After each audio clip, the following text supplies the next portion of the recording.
So welcome to Lingua Marina. Today we're going to talk about reading books in English. And I started reading books in English when I turned 14, and my level of English was, I think, intermediate back then. So I'm going to go through tips that I use to improve my English by reading books and articles and other kinds of things. And by the way, experimenting with setups because my home studio is actually a guest bedroom, and we have people come in, and I decided, why not film in my office? By the way, thank you guys. I have these buttons in the back. One of them is for this channel. So thank you so much for watching this channel. Thank you so much for sharing these videos and hitting the like button if you think that the information on this channel is useful. So let's chat about reading in English. First of all, the goal with reading in a foreign language is to complete and finish whatever you're reading. It is not to stop in the middle of the book to write things down. It is not to write down as many new words as possible. No. Okay, maybe two goals. Goal number one is for you to enjoy what you're doing, reading, and second, to finish reading whatever you're reading. So when you start, I suggest you start with something smaller. So when I was 14, the world was different back then. I'm 31 years old now.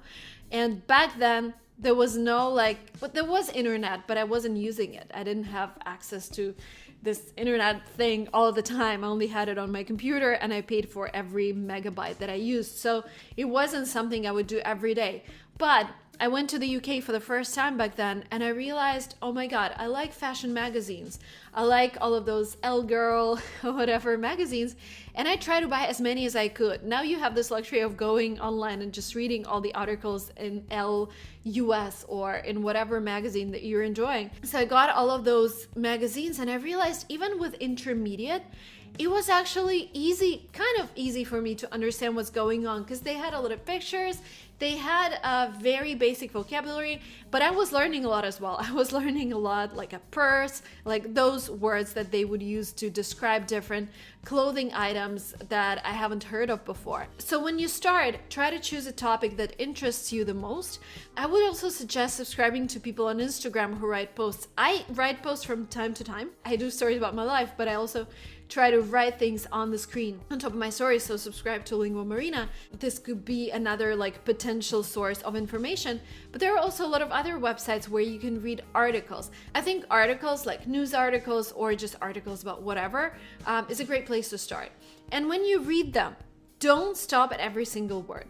If you see a word come up in every passage, or you've seen it come up for the 5th or 6th time, then look it up. But if you just see a word and you don't know its meaning, skip it. Whatever. There will be so many words in your life that you don't understand, and stopping to check everything out just takes away the pleasure of reading. I would only stop and check the meaning of a word in a situation when you read something, and then a few pages later, you're like, I don't understand.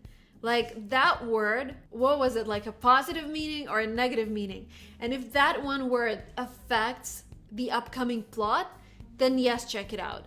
And if you see the word for 6 or 7 or 8 times and you're like, come on, I have to know its meaning because it's just everywhere, then check it out and write it down. I wanted to show you my reading template, but I also realized we might just pop it up on the screen. So basically, I'm gonna explain what we see right here. So this is my Notion reading template, and I'm gonna share it with you. This is just a great way to first structure everything that you're reading, and second of all, it's a great tool to write down the new words that you encounter. And I would also recommend some books just in case you're looking for something to read. So first of all, this is one of my favorite books, The Subtle Art of Not Giving an A-F-U-C-K. I'm not going to pronounce this word for the purpose of not getting demonetized. So you have the name of the book, you have genre, it's nonfiction self-help, you have the author, Mark Manson. Then you have a date when you finish the book, then you have like a rating. I put in life-changing, 5-star, 4-star, and you can go all the way down. Level of English here, I would say it's actually upper intermediate, because if you're upper intermediate, you would be able to understand this book completely. And key takeaways, maybe like this book has been life-changing for me. And there are so many things I've learned, like when something bad happens, think about what you're gonna do in the worst case scenario, and then just wait for things to happen by themselves instead of worrying. Like, there are so many useful tips that I took from this book, and you can put them in the key takeaways section, and then there's a link to download, a link to share, maybe if people ask you for that book.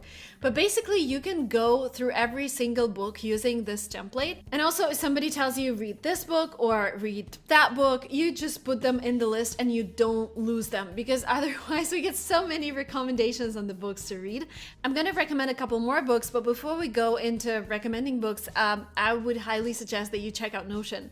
Notion is this tool that lets you organize everything, and I was just demonstrating my reading template, and I think Notion is this tool that all of the organization nerds have been looking for. I'm just so glad I discovered it. I'm taking this course with other creators, and a lot of people were sharing how they use Notion.